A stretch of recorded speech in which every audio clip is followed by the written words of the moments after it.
right. Hello, everybody. Welcome to Pursuit of Relentless podcast. You have your host here, Alaina, and today we are going to learn some stuff about worms, which is going to be interesting. I am a big gardener, personally, myself. I really love the sustainable lifestyle and really getting into growing my own food. And I actually just bought a property in BC as well. So I'm really excited to be able to go to a place that I won't necessarily have to water my garden twice a day because it's really, really hot and dry where I live. But yeah, I'm excited to have Cathy Nesbitt with us today, and welcome to the show. Thank you so much. I'm excited to be here. I love the name, by the way. Yeah. Pursuit of Relentless. Yeah, Pursuit of Relentless. Yeah.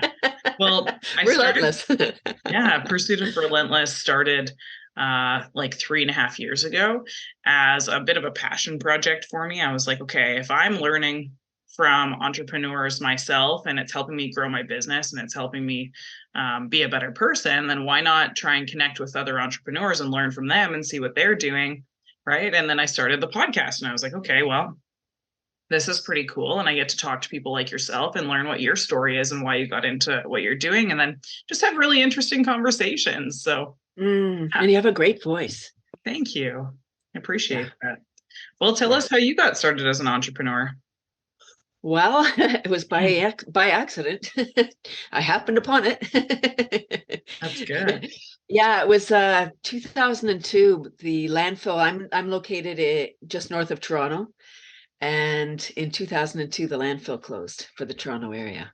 And although we're a pretty large country, we couldn't find a spot to site a new landfill. And we started to export our garbage to the US, 1,000 trucks a week. Wow. And this is indoor composting with worms. So I kind of really did happen upon it. Several things happen, like the universe is an interesting place. It drops seeds, right? To continuing the gardening metaphor. And I was picking them up. And yeah, so I started my worm business in 2002. And I believe I was divinely guided. 21 years selling worms by the pound without repeat customers, bad business model. Right. So I look back now and I thought, man, if I was of sound mind and body, I never would have started that business. But thank goodness I did, because it's really needed. Yeah, big time. So for someone who's new in the gardening world or new in just being woken up to the fact that they should contribute to the world in some way, shape, or form, or like really start focusing on proper waste removal and stuff like that, and composting and growing our own food if possible, right? What would you want them to know? Like the benefit? Like I started my business as a waste management tool, right? Just maybe not stop all those trucks going, but at least to take the stink out of garbage, right? When you compost, you're taking the organic matter, which rots out of the garbage. So your garbage won't smell, which is a beautiful thing, especially in the summer. And so I started as a waste management tool. I quickly realized that gardeners wanted what I had because it's black gold. The worms are the original alchemists. They turn our garbage into gold so we can grow more nutrient-rich food. And in North America, we have destroyed our soil because we do monocropping, corn, wheat, soy, acres and acres of the same thing. And that's not how nature intended it. No. So this is returning the nutrients back into the soil. So it's really closing the loop. It's like the infinity sign. The worms eat the food. We give the scraps to the worms. They turn it into soil. We grow more food. It's so beautiful, and it's on site. And this has been a challenging business in a way because people didn't realize, it was so easy just to go to the grocery store. In Canada, we import 60% of our food. Wow. So in 2020, when everything shut down, the world shut down, including our borders. We were food insecure before 2020, but it just became apparent when we're like, oh, we better think about our food. Sustainability. Well, if you look back in 20, 40, 60, 100 years ago, people weren't obese like they are today. And trust me, I struggle with it myself. And I'm sitting here looking at how much I consume sometimes. And I'm like, wow, I really don't need this much food. Like, it's not, I mean, I can drink a glass of water instead, and then I don't feel as hungry. But it's little things like that that people aren't understanding, and it's not sustainable, and it's not going to work long term if we don't understand how much processing goes into our food, how many like cancers and stuff like that come from over consuming sugar, or your body just shutting down. But I think something that people don't understand is that their body's a machine. So what you put into it feeds the machine. And if you're putting in very, very bad quality fuel, then your body's not going to function the way that it's supposed to, and disease is going to happen. And I think that's a big conversation for us to be having, because even for myself, like I've fluctuated 100 pounds twice in my life.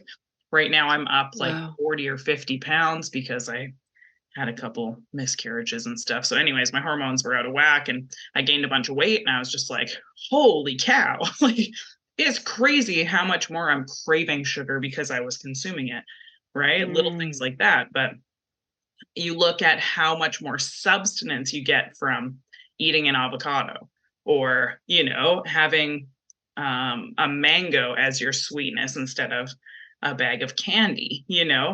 And one of the mentalities that my coach Jody Hardy gave me was like, no, you get to have a mango, right? You get to have these incredible fruits from different countries, and like just valuing it so much more. And I'm like, it makes you really appreciate that fruit a lot more when you are like, oh, I get to have this, versus like, oh, I'm just going to go and get some sugar or some ice cream or some, it's different. You said a lot of things there. Our body is a machine, and we abuse it for years and years and decades even. Like, when we're young, our body is resilient. We think we can live forever on eating, fast food. And, the beautiful part that I've learned over this last couple of years is the mitochondria in each cell is what drives us. It's what is, it's the little microbes. Our microbiome is really driving us. So if we're consuming a lot of salt and sugar and all of those things, the mitochondria, it wants more of that.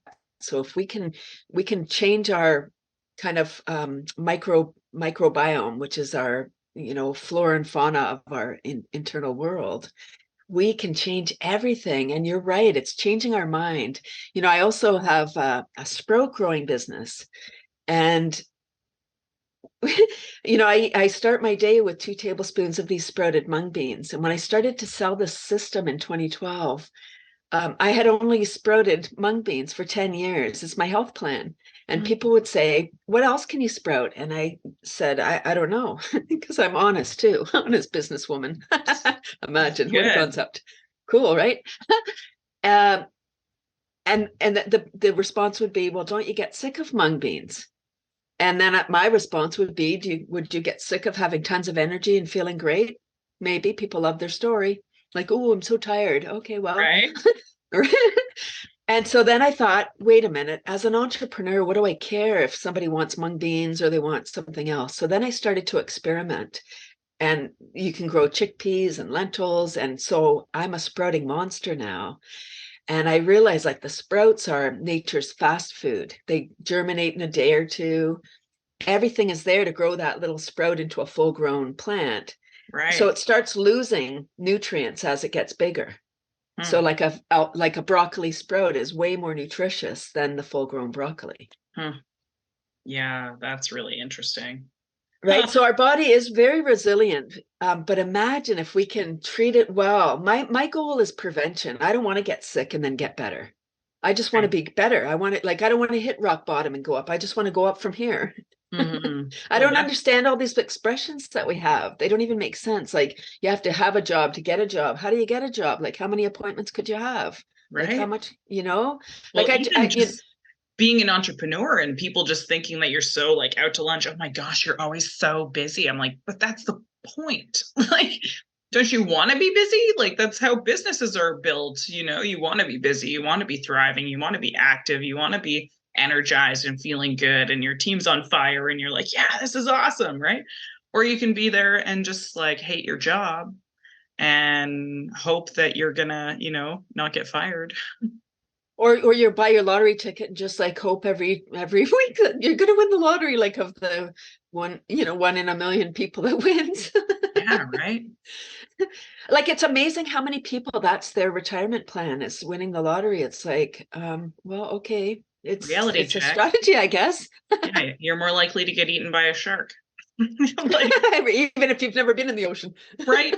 So I sit here and I go, okay, if that's the thrill that you need to get through the day, all right, you go buy your lottery tickets, but bank on yourself, right?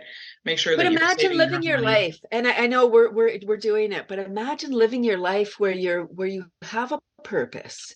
Like, I started my business, and it's mission driven. I mean, I don't know why I started this business. It's cuckoo, when I think about it, without having repeat customers. But 21 years, here we are, and making a huge difference.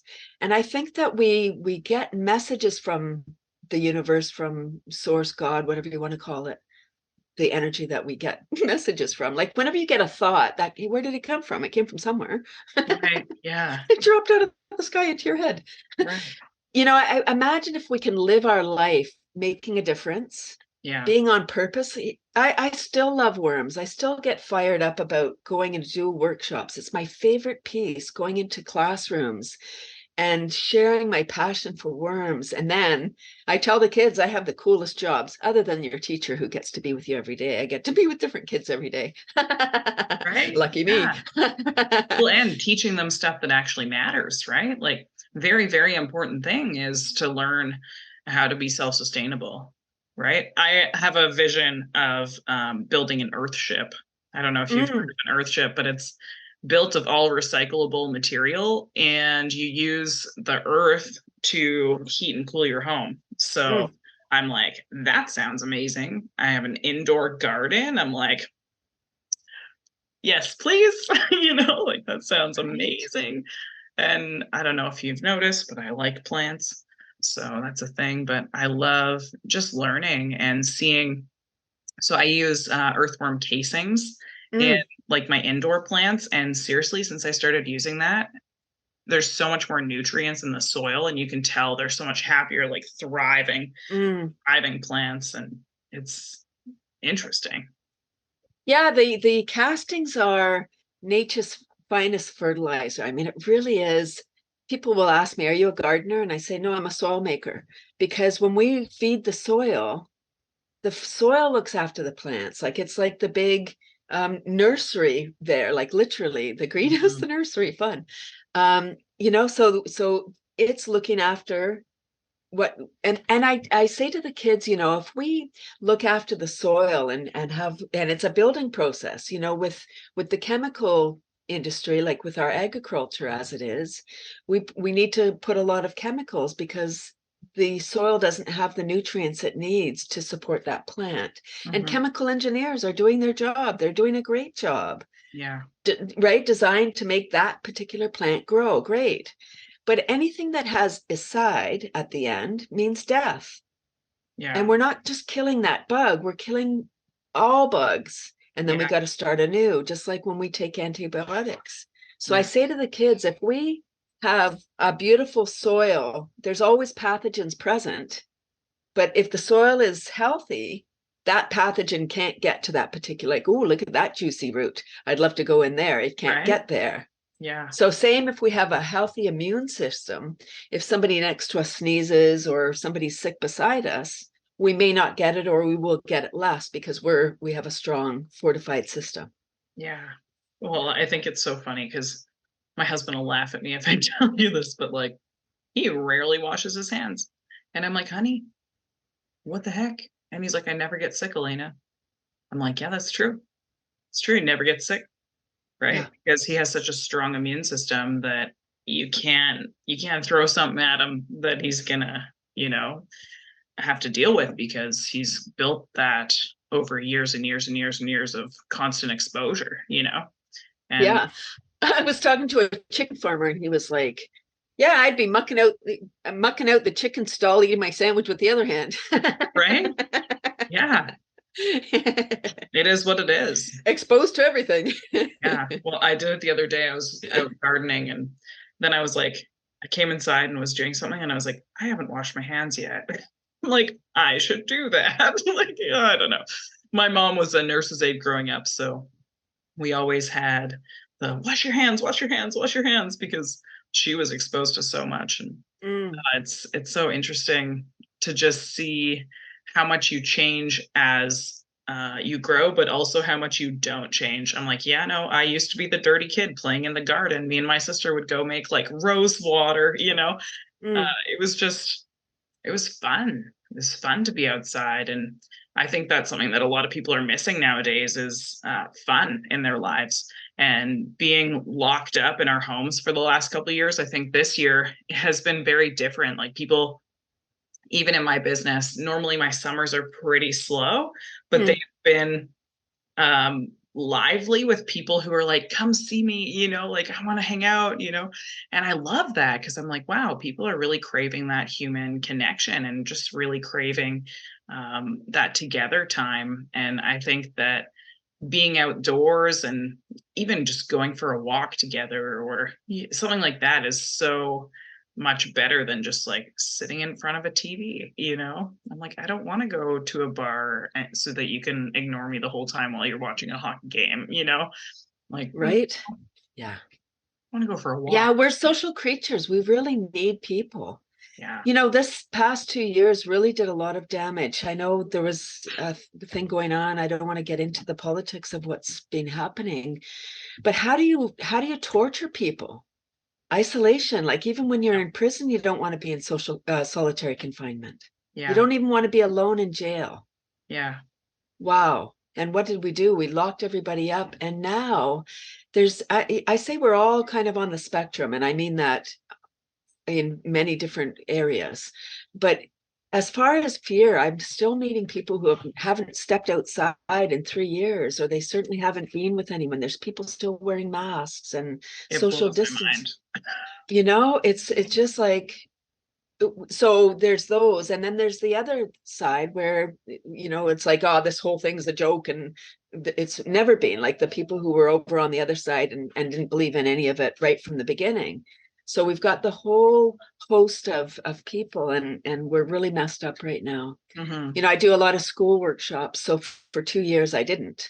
And my first one was March of 2022, grade 2. So those children hadn't been to school yet, and they were not responding. Like they were like kindergarten kids. They Right. just were not responding. And it was in an area of Toronto that's a high immigrant population. So they may be first Canadians, first like new Canadians, whatever the term is. And so I was thinking, gosh, maybe they live in apartments and maybe their parents don't speak fluent English. So during that time, no, you can't go out, don't touch the button, like imagine how scary it must have been on top of everything going on, and then having your parents afraid that something's going to happen to you. Yeah, totally. It's sad. Yeah. Yeah. Well, why do people need to laugh more? Well, yeah. So 2012, one more person said to me, "Ew, worms in the house," and I felt it. I mean, I'd heard it many times, but I wasn't paying attention to what my clients wanted. Clearly, they didn't want worms in the house. I didn't know. Like I wasn't listening, right? I was like, "No, no, it's important. You need this." I heard it in 2012, and I was like, "Oh my gosh!" And I think the universe was like, I talk woo a lot. It's okay. Me too.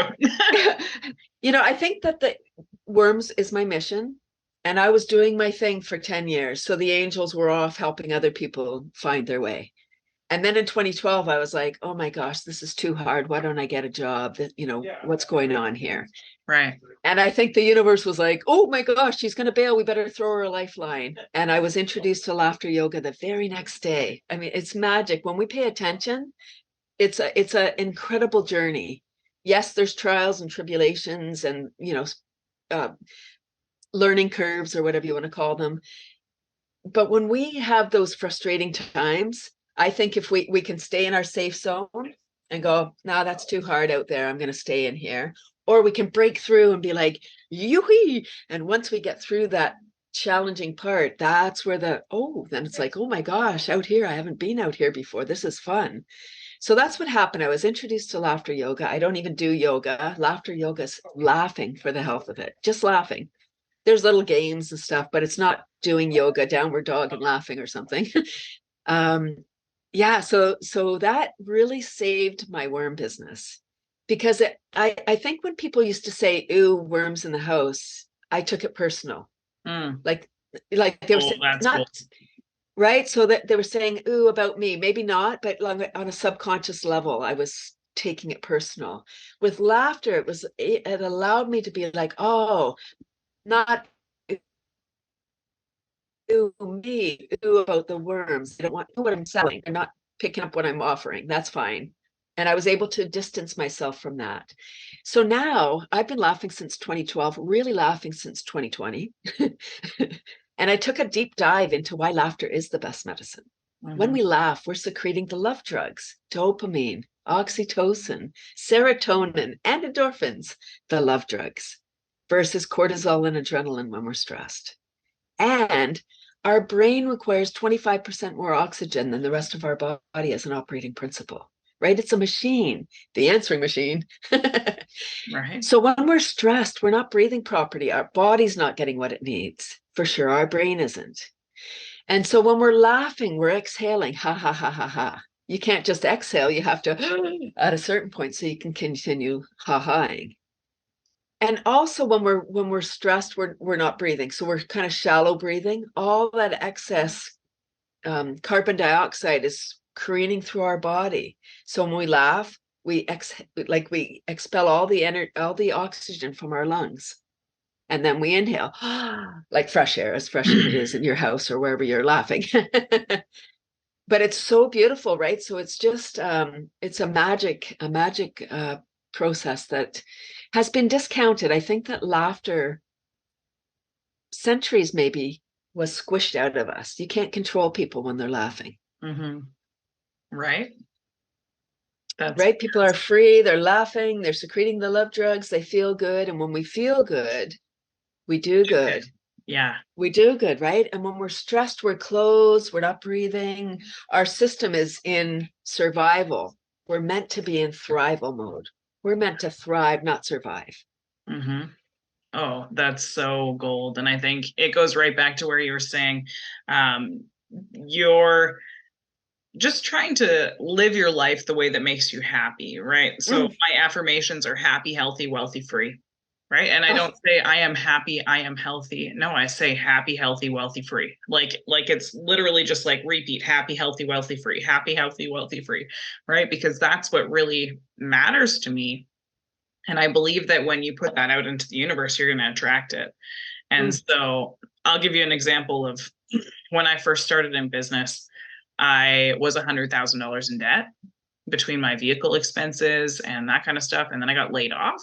And I mm, was like, why would someone take advice from me as a financial advisor, you know, if I'm not in the position that I want to be in, right? I felt like a mm, fraud. And I was like, But then I learned that it wasn't about me. It wasn't about the position that I was in. It was about my heart and how I was focused on helping people. And like you said, being passionate about what you're doing. And financial education, I did not know that that was going to be something that I was really excited about, mm, like you are about worms, you know? And I look at that and I'm like, if I just listened to the people who told me that I was going to fail or that it was going to be ridiculously hard and I was going to, have to struggle and struggle and struggle, I'm like, I don't have to submit to that. mm, I don't have to submit to the fact that it's going to be hard. I can tell myself, hey, yeah, I expect it to be hard, right? And that's why it's going to be worth it. So when you take things personally and you're just struggling on that, like you said, you're tensed up, you're just constantly like focused on the bad things versus just going, guess what is going to be is going to be, and I'm going to deal with it. I'm going to get through it, and I'm resilient and I'm strong and I'm happy and I'm healthy and I'm wealthy and I'm free, right? And I look at that and I hope that it inspires people to look at that mentality of, hey, do I need to take this personally? No, never take offense, especially when offense is intended. That's what my leadership told me in business. mm. Because when you just go, all right, well, that was a dig at me. I don't really care that much, right? Versus sitting there and going, that person's really rude, like you're just stewing on that frustration, that identity, but you're in control of how you react to the situation. So instead of taking it personally, you can observe it, right? Take it in and go, is this true? Is this not true? Is this something I maybe need to work on? Is it a little bit of actual coaching from this person because I didn't realize that about myself? Instead of going, you're offensive. Well, yeah, maybe. Yeah. Not everyone's going to like what I have to say. I'm not going to like what everyone has to say. Guess what? I know I'm not always right. And I think when you can just embrace that and understand that nobody's perfect and just give them grace, like my friend Paige Grant would say, it's a different mentality. It's a different feeling. It's a different way of living life and just being free and prosperous instead of sitting there dwelling on who cut you off in traffic today. It's different. It's just a different way of living. Yeah. Don't you love that expression when people say, no offense, but No offense, but no offense. Oh, yeah. okay. Right? That's why. Don't take this personal. How else could I take it? Yeah, you're directly giving me coaching. But that's the thing. Yeah, I really believe that it's our birthright to be joyful. We get in the way, because we're comparing all the time, and social media has exacerbated this phenomenon of compare, because people are always putting their highlight reel, like, oh, look at us, here we are on vacation, here we are over here, oh, we're over here now. I do see some sad stories and sad commentaries on social, but it's mostly what people want you to see, not necessarily what's really going on. Yeah. And it doesn't even matter, somebody might have got a new boat and it's like, oh, look at them in their new boat. I want a boat. And you don't even like the water. Right? It's like, but I want a boat now. Yeah, because it's been flashed in front of you like, hey, you should get this. Hey, you should get this. Hey, you should get this. And you're like, ah, right? My husband did it yesterday. He's like, I bought it. And I was like, what? He's like, this thing, like social media wins again. Like I purchased this mosquito trap. I don't know what it is, but I really hate mosquitoes too. So I hope it works like a charm. But yeah, it's just interesting how they're marketing stuff to us because of what we're clicking. And like I went through my phone last week actually and looked at my like allowances and how many apps have access to like record me and how much, and I'm just sitting there going, why is that necessary? You don't need to record me so that you can advertise me things. I don't want that. Why am I signing up for that? And then I look at it and I'm like, oh, well, I'm on social media and I have to sit there and be like, I literally was like, so I have it in my calendar to post my social media every morning at like 7:30. Well, I'm looking through my phone this morning going, I haven't taken a photo in 3 days. I'm like, wow, you don't even think about that stuff when you're busy and you're just like, so I'm packing right now. I'm getting my yard cleaned up because we're going to have a house listed, stuff like that. So I'm just sitting here going, what am I going to take a picture of the boxes in my office? Like that's not appealing or like anything social media related whatsoever. It's not adding value by going, hey guys, I'm moving. It's nah. Nah. So I decided not to post. I'm like, wow, I don't need to put it out there, I don't need to, oh, you've posted this many days in a row. I'm like, well, it's okay if I don't post every day, like who cares? And who said, right? Who made up these rules? Right? The algorithms. My content won't get shared unless it's, aligning with their stuff. I'm like, no, I'm going to build this word of mouth. I'm going to add value. I'm going to teach people stuff that I find interesting. You may or may not want to learn about worms. I would love to learn about worms. I'm like, that's cool to me. I have a garden and lots of office plants at the moment. But yeah, I don't know. I think when we can share what we are passionate about, we inspire other people just through our energy. And I think Yes. that's really important to understand as well, is when you feel good, you inspire other people around you to be like, oh, maybe I can look at this in a different light, or maybe I can, not get hung up on that thing that is really frustrating me, and I can just change my mindset. And I love that. Yeah, you said why. I think the question was, why do we need to laugh? Yeah. We need to laugh because we're in this global mental health tsunami. Since 2020, everybody was shut down. The whole world is suffering on a certain level, some Yeah. more than others. Like we're not all in this together, but we are in the same situation, but we're not, we have different, people have different means. Yeah. So when we're in this mental crisis, we can't care about anything except how to get out of that crisis. Yeah. And laughter is the opposite of stress. This is a realization that I came to yesterday. Yeah. So thank you for having me on your podcast today. Like it really is the opposite, because when we're stressed, we're not breathing, we're, blood, lymph, oxygen leaves our brain so we can go into fight, flight, or freeze, because the amygdala, the stress center of the brain, has not evolved since prehistoric times. So it kept us safe at a certain time. We needed to know if we were going to be eaten by something or trampled or whatever. Right. That's not the case, right? If we miss the bus, it's annoying, it's a nuisance, but it's not life threatening. But our Right. body acts as if, right? Yes. Secreting all the stress chemicals. We're not breathing, so our body's not getting oxygenated, and it takes hours. If you've ever had a fight with somebody where you're like, rah, and you're so angry and they're angry and you're just like, shouting back and forth, it takes our body hours to get over that, to come back to some sort of equilibrium where, we're breathing again, our heart's back to beating at a normal rate. And, those stress chemicals are out of our body. It takes hours. The reverse is true. If we have a laughing fit, or we attend a laughter yoga class and we're laughing, ha, ha, ha, ha, ha, ha, secreting all the love drugs, pew, pew, pew, pew, pew, and our body's fully oxygenated, we feel great. Yeah, it takes hours for our body to come back to, so it's a beautiful thing. We're in charge. We're in charge of our own pharma. I wonder if I'm going to wear out my dispenser. That's so funny. Pew, pew, pew. Oh, no more. Oh, where's my giggle juice? Right?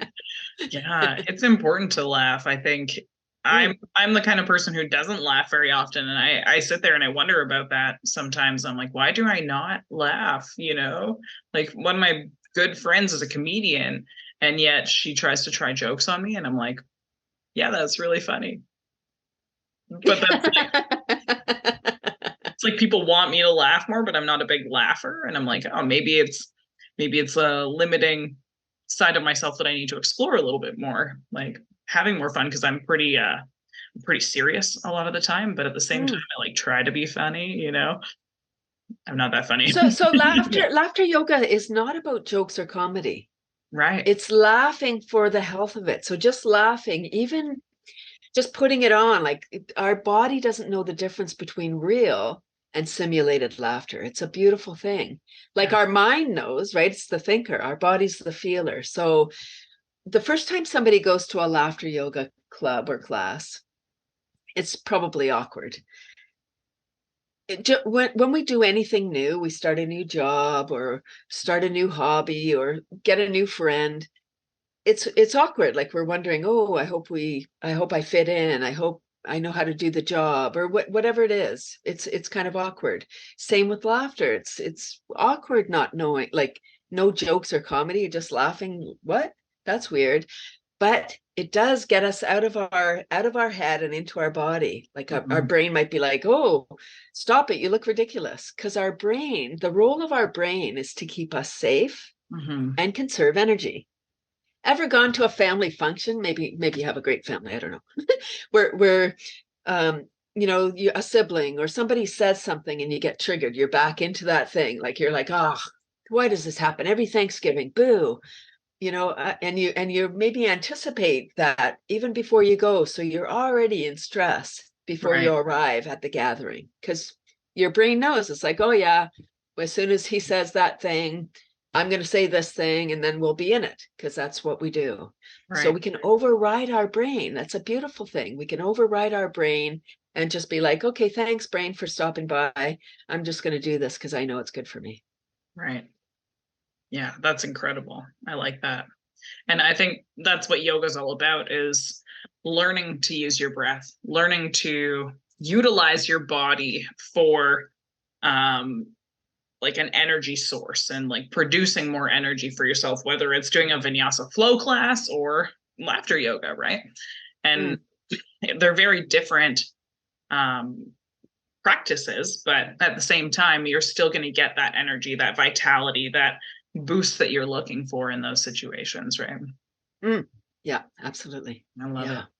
Cool. Well, if you are coaching someone who is potentially new in business, or someone who wants to get some advice from you, and you run into them at a coffee shop, for example, what advice would you give them is my first question. And then where can people find you for more content?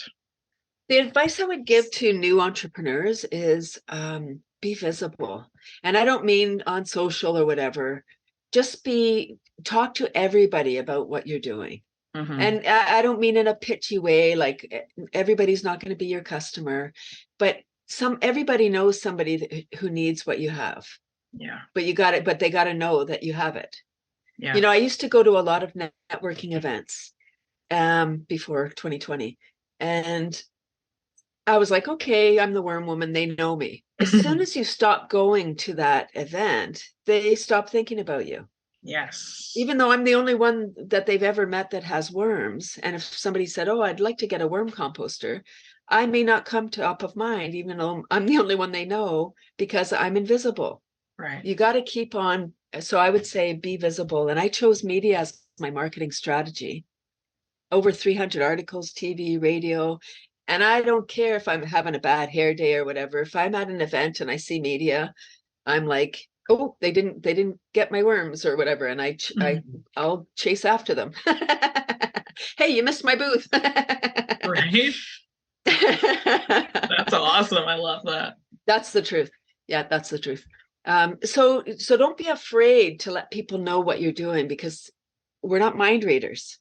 Some people are, right? But we need to know how we can help you. That's what I say to people when you meet somebody. Ask them, how can I help you? Yeah. How can I help you? I know I'm in business, but when you ask somebody, how can I help you?